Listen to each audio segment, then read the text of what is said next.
खाली करो, अरे हमारी मांगे पूरी करो, नहीं तो कुर्सी खाली करो, अरे मुर्दाबाद मुर्दाबाद, अरे मुर्दाबाद, मुर्दाबाद मुर्दाबाद, हमारी मांगे पूरी करो, नहीं तो कुर्सी खाली करो, अरे हमारी मांगे पूरी करो।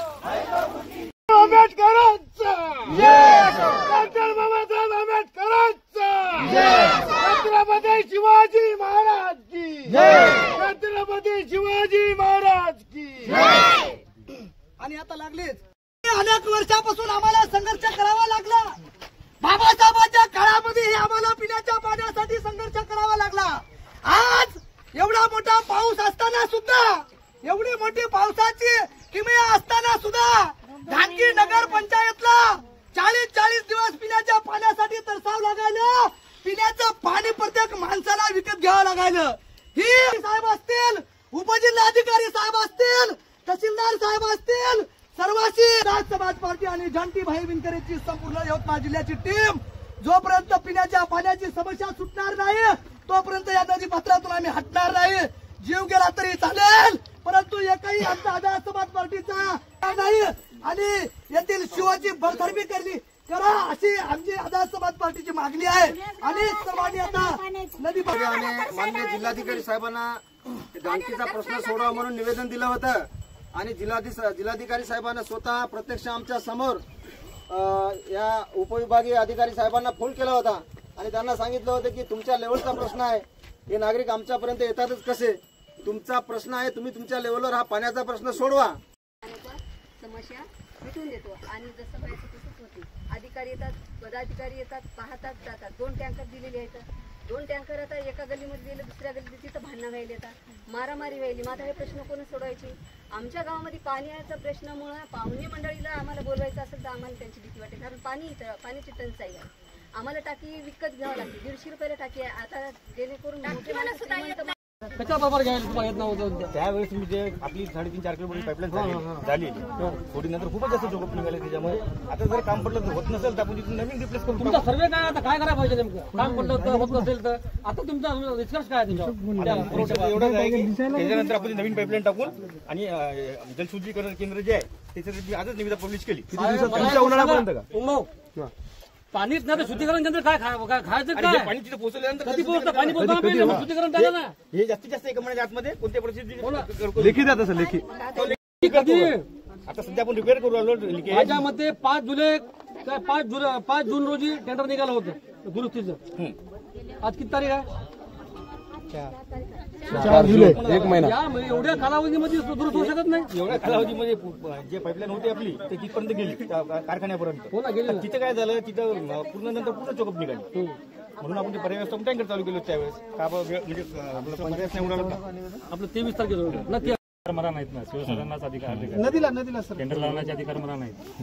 तत्कालीन शिवसाहेबांचं माझं म्हणणं आहे, तत्कालीन गणेश चौधरी, की माझी इच्छा जानेवारी महिन्यामध्ये टेंडर लावण्याची होती, पण कर्मचारी म्हणले की वा साहेब काय आवश्यकता नाही, पाण्याची ताण लोकांची भागते, अनावश्यक खर्च करू नका। ही गोष्ट खरी आहे का सांगा मला तुम्ही? लावा गणेश चौधरीचा फोन आता।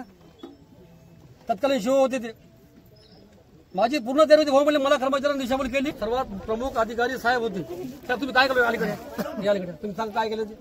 माझ्या अधिकारात येत नाही ना। तुम्ही काय म्हणजे तुम्ही होते ना प्रमुख याची एक तर तुमच्या ते कुठं पाणीपुरवठा कुठं आले काय? शांत बोलणं बरोबर नाही।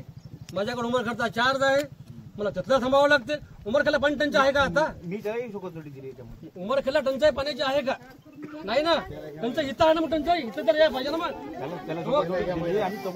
याला बोला कुठपर्यंत चालायचं? नगरपंचायतमध्ये जा तर आम्ही आमच्याजवळ घर टॅक्स घेतात, मग आता आम्हाला जेव्हा नळ देते, नळाला जेव्हा जितकी वेळ पाणी आमच्यापर्यंत नळ टॅक्स घ्यायचा, मग यांनी आमच्याजवळ व्यतिरिक्त नाही घ्यायचा ना। आमच्याजवळ नळ टॅक्स घेतात, घर टॅक्स घेतात, पैसा जाते कुठे? हे पैसा जनतेचा पैसा चालला कुठे? हे आम्ही त्यांना विचारायला पाहिजे। आता सीओ सर आहे, हप्त्याला एकदा येतात, पण बायाच्या भांडणात की केसा धराधरी ते सोबत पाणी होईना। मग आम्हाला पाणी पाहिजे, आम्हाला पाणी पाहिजे।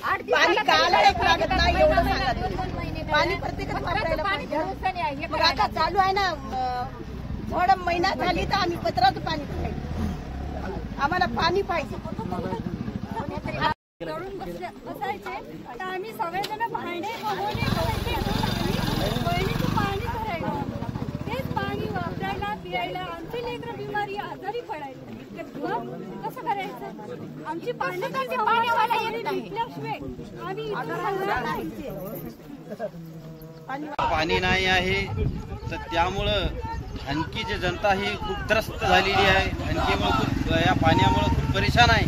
तर त्या कारणानं आज कदरून या पाण्याच्या समस्येला आज आझाद समाज पार्टीतर्फे पाणी आंदोलन हे जल आंदोलन हे आज पार्टीचे अध्यक्ष जॉन्टी भाऊ विनकरे यांच्या अध्यक्षतेखाली हे इथं आज आंदोलन होत आहे. बघू शकता तुम्ही, दाखवते.